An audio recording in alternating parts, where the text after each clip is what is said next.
Welcome to This Explainer. If you've been watching the market lately, it totally feels like you're staring at the opportunity of a lifetime, right? The biggest names, insanely high valuations, and a tech boom that just feels absolutely unprecedented. For decades, the best companies stayed private, completely locked away from everyday investors. But now, suddenly those doors are flying wide open. But is this actually a cause for celebration, or are we looking at something else entirely? Because right beneath all this wild hype, there's a massive paradox. Think about it. If AI is truly the greatest economic boom in history, why on earth are the founders and venture capitalists who built it so incredibly eager to sell you their shares? Look, in finance, every single trade needs a counterparty. If you're buying a piece of the future, well, somebody has to be willing to sell it to you. So the real question we need to unpack here is, why are they selling? Part 1. The open door trap. So when those doors to private companies are finally thrown open to the public through IPOs, it's super easy to view it as, an act of generosity, like we're finally getting a piece of the pie. But let's be real. In the stock market, an open door is never a favor. If you strip away the flashy media headlines, an IPO is fundamentally a trade built on massive information asymmetry. The sellers, the founders, early employees, the VCs, they are literally the most informed people in the room. They've seen the raw, unfiltered numbers that you and I will just never get to see. And after looking closely at the most exciting companies of our lifetime, they've made a highly calculated decision. They decided they would rather have your cash than hold on to their own shares, which means, unfortunately, the buyer is, by definition, the least informed person in the room. And this perfectly brings us to Benjamin Graham's timeless philosophy. Graham, who's widely known as the father of value investing and, of course, Warren Buffett's mentor, he had this great saying. He noted that the intelligent investor is a realist who sells to optimists when everything looks perfect. I mean, think about it for a second. When the hype is the loudest, when optimism is just completely off the charts, and there's a literal line of buyers begging to get in, well, that is the exact moment you can extract the maximum amount of money for whatever it is you're selling. Part 2. The Dine and Dash. Okay, so how do we actually spot this pattern? We have to look for what's called a market tell. Just like a poker player has a physical tell at the table, the market has one too. It essentially means ignoring the flashy headlines, completely tuning out those talking heads on the financial news networks, and just watching what the professionals are actually doing with their hard-earned cash. Because, average investors, they tend to panic sell when they get scared or when a chart starts dropping. But the pros, they do the exact opposite. They sell when the market is booming. And man, we have seen this play out time and time again throughout history. Let's look back. In 1999, dot-com tech saturation hit absolute record highs just before the crash. Fast forward to 2007, Blackstone's founders famously cashed out for roughly $2.6 billion right before the global financial crisis caused their stock to plummet by about 90%. Wow. And then, much more recently in 2021, we witnessed that massive SPAC frenzy. The professionals consistently get out when the getting is remarkably good. Actually, the parallels to that dot-com era are especially stark. Back in 1999, a whopping 51% of all IPOs came from just one single sector: tech. Retail investors were buying in incredibly heavily, totally convinced they were buying into the digital future, right? But meanwhile, the insiders were quietly heading for the exits. And the aftermath? It was brutal. Over the next 2.5 years, the Nasdaq crashed more than 75%. $5 trillion in market value just, poof, evaporated. And within 10 years, only 29% of those emerging growth companies that went public actually survived as independent entities. We saw this exact same pattern disguise itself again in 2021 as blank check companies, or SPACs.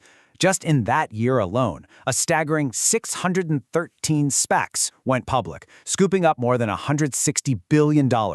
Wall Street absolutely swore up and down this was the future of investing. But the moment the rug was pulled, the activity completely collapsed, dropping to just 86 in 2022.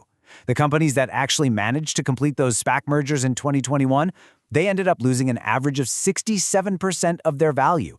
It was a textbook, classic insider sell-off right into a super optimistic market. Part 3. The AI spending gap. So let's apply this historical lens to today's AI boom. When you do, you uncover a truly massive spending gap.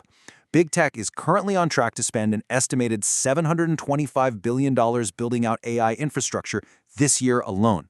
Now, to conceptualize how impossibly large that number is, Think of it this way. If you spent $1 million every single day, starting from the day Jesus was born, running all the way through the Roman Empire, the Renaissance, both world wars, all the way up to today, you still would not have spent what big tech is going to spend on AI in just one single year. It breaks down to roughly $83 million being spent every single hour. But here is the really stark contrast. The entire AI economy, all of it combined, generated just an estimated $110 billion in revenue over the last 12 months. And keep in mind, we're talking about gross revenue here, not actual profit. When you weigh those two numbers against each other, it reveals a pretty horrifying metric for investors. You've got $725 billion of money going in, going head-to-head with a relatively tiny $110 billion coming out. Let's be honest, earning back an amount equal to roughly 15% of what you plan to spend in a single year is, by literally any traditional business standard, a terrible investment. But hey, surely everyday businesses out there are seeing the benefits, right? Well, not exactly. A Deloitte study actually found that while 74% of organizations desperately want AI to grow their revenue, only 20% have actually managed to achieve it. And it gets even more alarming. An MIT study examined hundreds of real-world corporate AI rollouts and discovered that 95% of them produced zero measurable return. Nothing. Zero. Even the absolute crown jewel of the industry, OpenAI, tells a wild financial story. Despite pulling in $13 billion in recent annual revenue, leaked internal documents are projecting a staggering $38.5 billion net loss for 2025. They're literally expecting to burn through well over $100 billion by 2029. And yet, the market still values the company at an astronomical $852 billion. Let's call it what it is. These valuations aren't based on fundamentals anymore.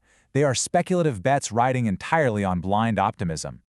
Part 4. The Hot Potato Game. So, just months before the absolute worst financial crisis in modern history broke out, Citigroup CEO at the time, Charles Prince, was asked about risky lending. And his infamous response? He said, "When the music stops, things will be complicated, but as long as the music is playing, you've got to get up and dance." He definitely wasn't saying the party would last forever. He was saying he knew for a fact it wouldn't, but as long as that money was flowing, he felt he had to keep playing the game. And honestly, we are watching a remarkably similar dynamic play out right now. Underneath all the dancing and the hype, the market has effectively become a giant, high-stakes game of hot potato. The founders, the insiders, those early venture capitalists, they're currently holding AI stocks that have been priced for absolute, total perfection. And what are they doing? They are actively passing that hot potato straight to the next eager buyer. Now, from the insider's perspective, you have to admit this is a perfectly rational move. The people running these companies certainly aren't dumb. First, they acknowledge that their stock prices have sprinted miles ahead of actual real-world fundamentals. Second, they recognize they are stuck in this massive AI arms race and desperately need deep pockets to fund it. And third, they sell their shares directly into a highly optimistic public market. They're essentially handing the risk off to the biggest, most enthusiastic crowd of buyers they can find. They secure the cash they need to keep building while letting the public hold the bag. Because the reality is, fundamentals will eventually catch up. They literally always do. Now, we don't have a magic stopwatch to predict exactly when this cycle ends, right? It could be in a month, it could be in 3 years. But if you take a step back, learn to read the room, and just watch what the insiders are actually doing with their own money, you're left with one really critical question. When the music finally stops on this historic boom, who will be left on the dance floor holding the shares? Take a beat to think about that before you buy into the hype.